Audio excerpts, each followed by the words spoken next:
Hello दोस्तों, स्वागत है हमारे YouTube channel dream unlock 12th पर। आज हम सभी जो सूरदास पाठ है उस पाठ का इस पाठ का सब्जेक्टिव प्रश्न हम देखने वाले। पिछली क्लास में हमने इसका 2 क्लास ऑलरेडी हो चुका है। पहले जो क्लास हुआ था उस क्लास में मैंने कवि परिचय एवं संपूर्ण अर्थ को समझाया था। यदि उसका क्लास का वीडियो नहीं देखे हैं तो उस क्लास का वीडियो का लिंक डिस्क्रिप्शन में उसे जाकर देख लीजिए। और दूसरे क्लास में हमने ऑब्जेक्टिव प्रश्न किए थे, उसका भी लिंक डिस्क्रिप्शन बॉक्स में, उसे भी जाकर देख लीजिए। और सभी पाठ का मैंने प्लेलिस्ट बना दिया, उस प्लेलिस्ट में जाकर आप सभी क्लासों को देख सकते हैं। तो चलिए आज की सब्जेक्टिव की जो क्लास है उसे हम शुरू करते हैं और काफ़ी आसान तरीके से समझते हैं। तो देखिए, पहला जो नंबर प्रश्न है उस प्रश्न को पढ़ते हैं।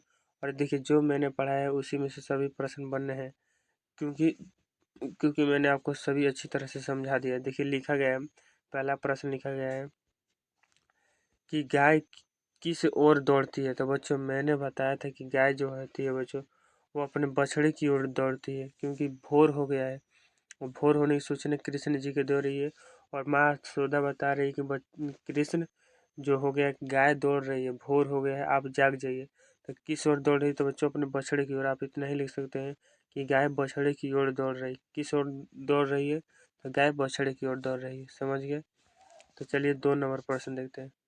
2 नंबर प्रश्न पढ़िए। 2 नंबर प्रश्न क्या लिखा गया है कि 2 नंबर लिखा गया है, सूरदास के प्रथम पद के आधार पर प्रांत काल का वर्णन करें। तो देखिए, प्रांत काल कहने का अर्थ है बच्चों, प्रांत काल का है प्रांत काल कहने का अर्थ है सुबह।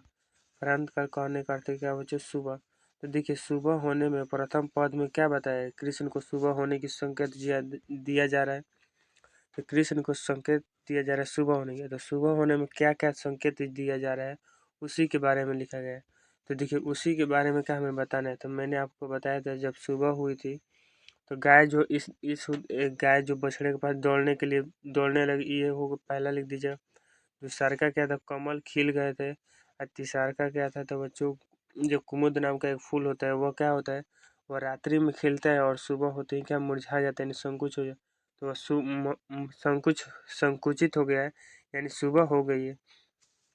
और मुर्गा भी बोलने लगा है। ये सभी क्या सूचना प्रथम पद में बताया गया है। तो क्या आप इसका उत्तर लिख सकते हैं? तो देखिए, उत्तर क्या लिखे उसे पढ़ते हैं कि सुबह होते ही कमल खिल खिल जाते हैं, मैंने सूचना पहला।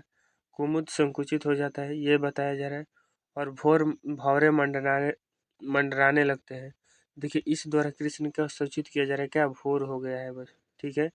अब देखिए आगे इसी में क्या लिखा है, मुर्गा और पंछी जंगल में बोलने लगते हैं। यही मतलब कि मुर्गा पंछी क्या बोलने लगते हैं?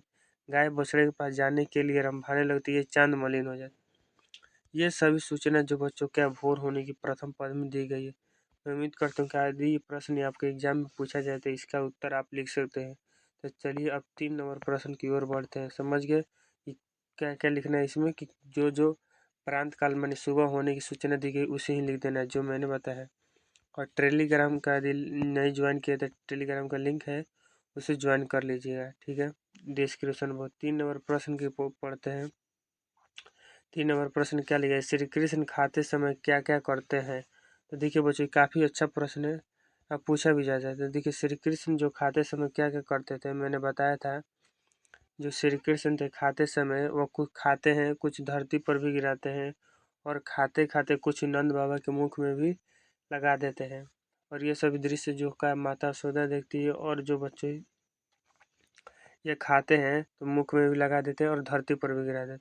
और ये मिश्री माखन और दही सभी मिलाकर खाते हैं।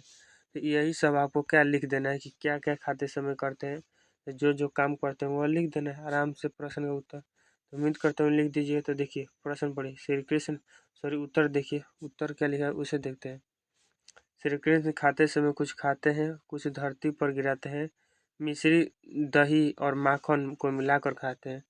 देखिए बच्चों, ये सभी क्या मिलाकर खाते हैं और मुंह में लगा लेते हैं। मतलब खाएंगे तो मुंह में तो लगभग करेगा, रहुआ खाते हो तो हो जीते। ठीक है, अपने मुख में भी लगा लेते हैं और नंद बाबा के मुख में भी लगा देते हैं। ये सभी काम जो है बच्चों का खाते समय वह करते हैं। ठीक है, समझ गए?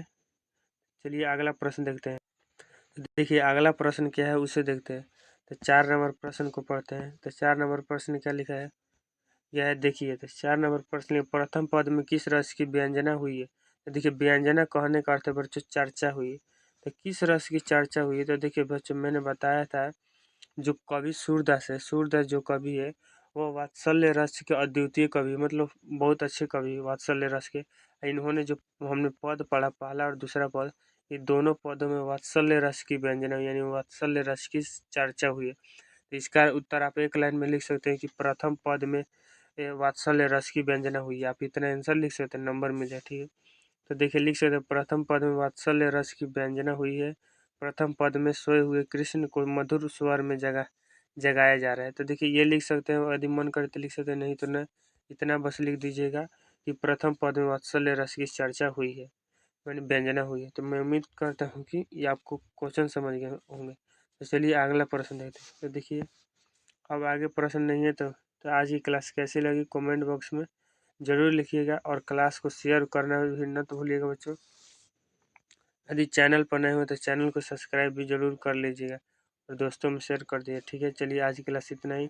अगली क्लास में हम अगला जो चैप्टर है उसे हम पढ़ेंगे। देखिए काव्य खंड में तीन चैप तीन चैप्टर काव्य खंड में हम 5 चैप्टर कंप्लीट कर लेंगे।